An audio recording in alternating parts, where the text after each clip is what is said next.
Digital arrest, आखिर क्या होता है डिजिटल अरेस्ट, ये मैं आपको बाद में बताऊंगा। लेकिन हाल ही में दिल्ली के सीआर पार्क में रहने वाली 73 साल की बुजुर्ग महिला कृष्णा दास गुप्ता डिजिटल अरेस्ट का शिकार हुई और करीब 12 घंटे तक वो डिजिटल अरेस्ट रहीं। इस दौरान ठगों ने उनके बैंक अकाउंट से करीब 83 लाख रुपए निकाल लिए। ये पैसा उनके पति की पेंशन का और उनकी गाढ़ी कमाई का था, जो कि एक झटके में चला गया।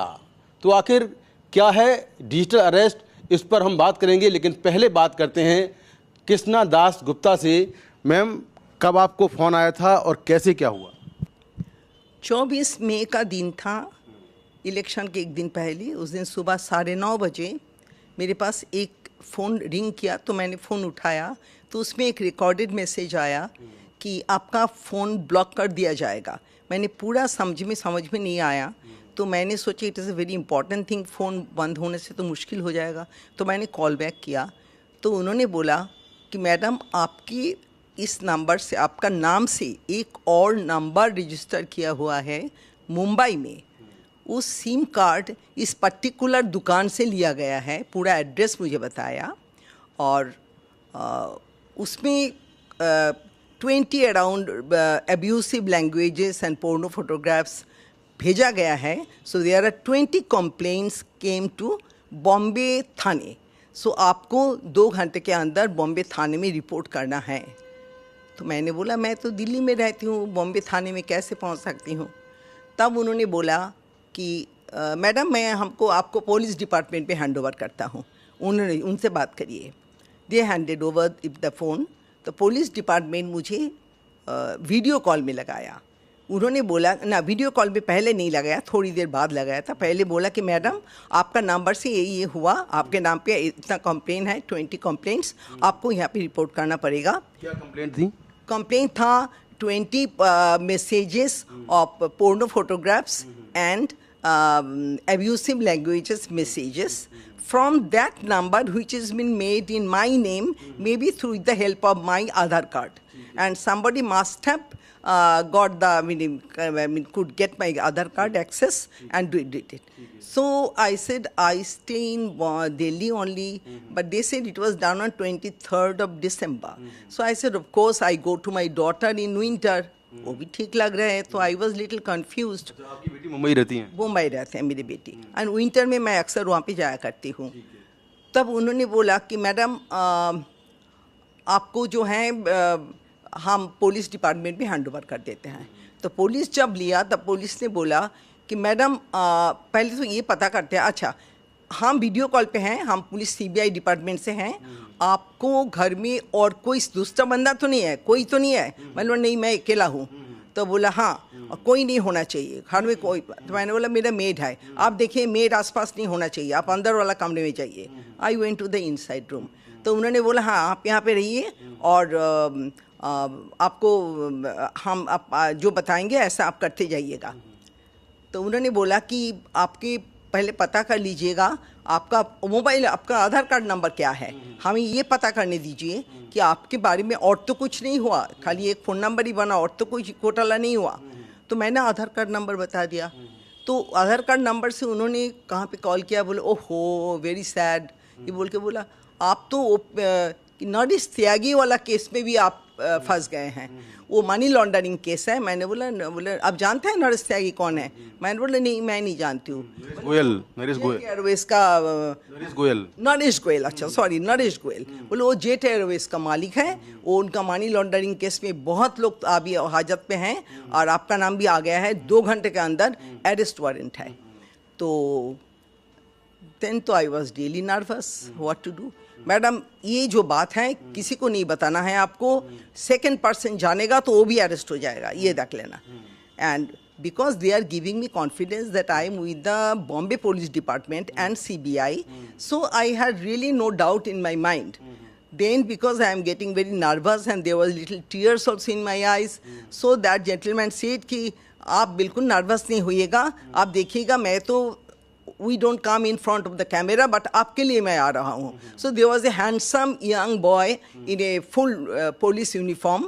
बोला I am the senior officer handling your case. आप बिल्कुल घबराइएगा नहीं, we are here to help you. Then उन्होंने बोला now we are trying to prioritize your case so that there are 120 cases online and आपका केस अगर पहले हम handle कर दें तो हो सकता है आप फ्री हो जाएंगे एक दिन में. तो I was very thankful. Then बोला अच्छा आपके पास कितना सेविंग्स है, कितना बैंक में क्या कहाँ का अकाउंट है. तो मैंने बोला एंड बोला कितना कितना पैसा होगा. मैंने बोला एग्जैक्टली. तो I will not be able to say take out all the FDs everything you take out. तो आई टुक आउट. देन अंदाजा से actually I really was not remembering also what it is. I told them whatever I could say. I told them. बोला अच्छा आप एक काम करिए, आप बैंक जाइए और I will send you. Bank में जब आप अंदर जाएंगे तब आप कोई बात नहीं करेंगे, तब आप व्हाट्सएप पे बात कर मैसेज करेंगे. एंड बैंक पहुंच के आप बैंक जाएंगे, बैंक पहुंच के मुझसे बात करना. बैंक पहुंच के मैंने बाहर बोला पहुंच गया. I think I was hypnotized because I was, otherwise I am not that fool to act what the way they are asking me to dance. So मैंने बोला मैं आ गया हूँ. देन अंदर गया. देन मैंने बोला सारे पैसे RTGS करेंगे और RTGS में मैं जो एड्रेस भेजेंगे उसमें करेंगे. So I told, I was absolutely normal, you know, I was not nervous, I was not this thing. तो RTGS के एड्रेस दिया मैंने, उस पर RTGS किया. The bank person just told me, madam, everything is all right. I diluted all my fixed deposits. I told them सारे तोड़ दीजिए. मैडम आपको इतना पैसा लॉस हो जाएगा. मैंने बोला कोई बात नहीं, वो दे दीजिए. तो बोला अच्छा. मैंने बोला ठीक है, इसको RTGS इस एड्रेस पता पे कर दीजिए. देन उन्होंने उस पते पे RTGS कर दिया है. कर देने के बाद देन बाहर आके उन्होंने बोला हाँ अभी बताइए कितना है, कितना करूँ, कितना अकाउंट में आया. Then only the loose money they told to leave and the totally one bank had 58 lakhs. They said send this amount. Okay. तो भेज दिया मैंने. भेज दे के मैं बाहर आया, घर में आया. देन बोला now you collect the other bank papers. But मैं उनको ये बोलते जा रही हूँ, if you have to investigate my bank, how you were taking the money out?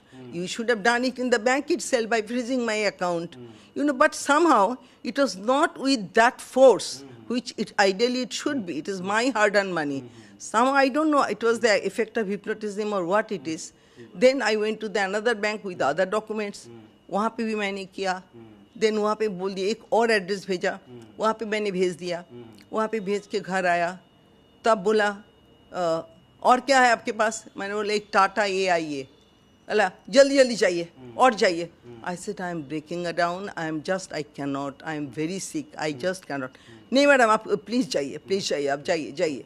Then I went, it was going to be almost 4:30, so you know. Then luckily that Tata AIA group of people were there, one person was there. So I told sir इसको break करना है. Then he is telling, but madam इसको break करेंगे, इसके लिए तो CP जाना होगा आपको, कनॉट प्लेस ऑफिस में जाना होगा, ये तो बैंक यहाँ पे नहीं होता है. तो मैंने बोला नहीं होता नहीं. अच्छा. तो बोला और मैडम आप तो पूरा पैसा तो आपको इतना साल के लिए है तो बाद में मिलेगा, अभी तो आपको बहुत कम पैसा मिलेगा, ओनली फ्यू लैक्स, क्यों करा रहे हैं आप. तो देन मैंने उनको बोला, उन्होंने बोला अच्छा छोड़ दो आ जाओ. अच्छा घर आ गया. आके मुझे उन्होंने कैमरा के सामने बिठा के रख दिया. And my daughter's phone was continuously coming and what is happening. Then I said, no, I cannot talk. If I talk, you people all will be arrested. I cannot talk. I was not entertaining anybody. I was just in that room, and this poor lady who stays with me, she was also thinking maybe something very important work is going on. So she also did not disturb me. So I was sitting. Then I said, I'll have to my dinner. I have my dinner. बोला हाँ आप dinner लीजिए कोई बात नहीं. Camera सामने mobile रखिए, dinner लीजिए. I had my dinner. दिन आके फिर बैठा. दिन बोला हमारे बॉस जो है ना, जो चेहरा दिखाया था, बोले boss is in the meeting. तो बॉस आएंगे तो 9 o'clock 10 o'clock. I sleep at 9:30. Then I said मुझे तो नींद आ रहे हैं. बोला अच्छा एक काम करिए आप सो जाइए. मैंने बोला आपका बॉस नहीं आया. बोला नहीं बॉस का तो ऑफिस मीटिंग ख़त्म नहीं हुआ, तो आप हमने बोला मोबाइल का क्या होगा. बोला अच्छा I am putting it of, कल 8:30 आ जाएंगे. आप सो जाइए. Then I slept up, put up this thing, and that is it. Next day morning, my daughters had called up. Then told, I said, this thing, one person is saving me, and this thing. He says, what saving me? What document have you got? Just send me one. I said, how can I send? That is not allowed. They said, no, with another camera, you take a photo and send me immediately. So I did that with her camera. I picked up the photograph and sent. तो उन्होंने आपको document भेजे थे? बहुत सारे, एक नहीं.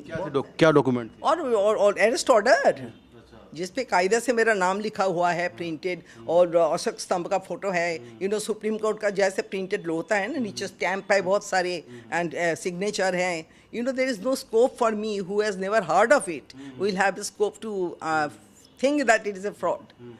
So my daughter immediately said that you are in a fraud. My son-in-law jumped up. He said, just rush to Thana. Leave everything, rush to Thana. Then I went to the local Thana of Chittaranjan Park. Then they said, ma'am, cyber fraud cases we don't take over. So you just go to cyber crime office, which is in Saket. तो कितने घंटे तक आप उनके साथ बातचीत में रहीं और आपको डिजिटल अरेस्ट किया? 9 o'clock till night 10 o'clock. 10 o'clock, यानी कि करीब 12.5 घंटे. कभी आपने सुना था कि कोई डिजिटल अरेस्ट होता है, कोई इस तरह से cheating? I never, I'm not familiar with the word at all. पहली बार. अच्छा, तो आपको एहसास ही नहीं हुआ कि ऐसा हो रहा है? ऐसे no. I thought they are helping me. अच्छा, तो ये हैं बुजुर्ग महिला. बेसिकली डिजिटल अरेस्ट के जो मामले हैं वो बहुत ज़्यादा बढ़ते जा रहे हैं. ख़ास तौर से जो मेट्रो सिटीज़ हैं वहाँ पर बुज़ुर्गों को या और लोगों को कॉल आती है और उनसे कहा जाता है कि आप डिजिटल अरेस्ट हो गए हैं, आपके खिलाफ़ अरेस्ट वारंट निकला हुआ है. और जो ठग होते हैं वो या तो CBI के अफसर बनकर या फिर ED के अफसर बनकर बात करते हैं और कहते हैं कि आप डिजिटल अरेस्ट हो गए हैं. तो आखिर ये डिजिटल अरेस्ट होता क्या है? दरअसल डिजिटल अरेस्ट नाम का कानून में कोई शब्द नहीं है और ना ही ऐसा कोई कानून है. ये ठगों के द्वारा बनाया गया एक शब्द है और इसके ज़रिए ठग जो है, जो विक्टिम्स होते हैं उनको डराते हैं और उनका संपर्क पूरी दुनिया से काट देते हैं. केवल वो ठगों के संपर्क में होते हैं उस समय और बाकी लोगों से, उनके परिवार के लोगों से या उनके जो तमाम जानकार हैं उनसे उनका संपर्क वो काट देते हैं, डराकर, धमकाकर या किसी और तरीके से. और ये भी दावा करते हैं कि आपका जो मोबाइल है वो सर्विलांस पर है, अगर आपने किसी से बात की तो आप अरेस्ट हो जाएंगे या आपके जो रिलेटिव्स हैं वो अरेस्ट हो जाएंगे. इस तरह से विक्टिम अपनी जगह से हिल नहीं पाता है और घंटों ऐसे चीटर्स के चंगुल में फंसकर अपनी गाढ़ी कमाई उनके नाम कर देता है. जिसका उदाहरण है ये मैडम, जिन्होंने करीब 83 लाख रुपए जो है वो अपने अकाउंट से ट्रांसफ़र कर दिए और ये गाढ़ी कमाई थी. इनके जो हस्बैंड हैं उनकी डेथ हो चुकी है और वो संगीत नाटक एकेडमी में डिप्टी सचिव थे और ये जो विक्टिम हैं ये नर्सिंग सुपरिटेंडेंट रही हैं. तो इस तरह से पूरा पैसा जो जीवन भर का था, पेंशन का या दूसरी चीज़ों से जुड़ा हुआ पैसा, वो सारा पैसा चला गया. लेकिन जो तमाम लोग हमें देख रहे हैं उनको मैं फिर से बता दूं कि डिजिटल अरेस्ट कानून में ना कोई वर्ड है और ना ही ऐसा कोई कानून है. ये ठगों को द्वारा बनाया गया एक अलग तरह का एक शब्द है जिसके ज़रिए वो विक्टिम्स को ट्रैप में लेते हैं, उनको एक कमरे में बिठाते हैं और फिर उनसे उनकी गाढ़ी कमाई एजेंसियों का डर दिखाकर या दूसरे तरीक़ों से जो है वो अपने नाम करवा लेते हैं. नई दिल्ली से कैमरामैन स्टीफन एंथोनी के साथ मैं मुकेश सिंह सेंगर, NDTV इंडिया.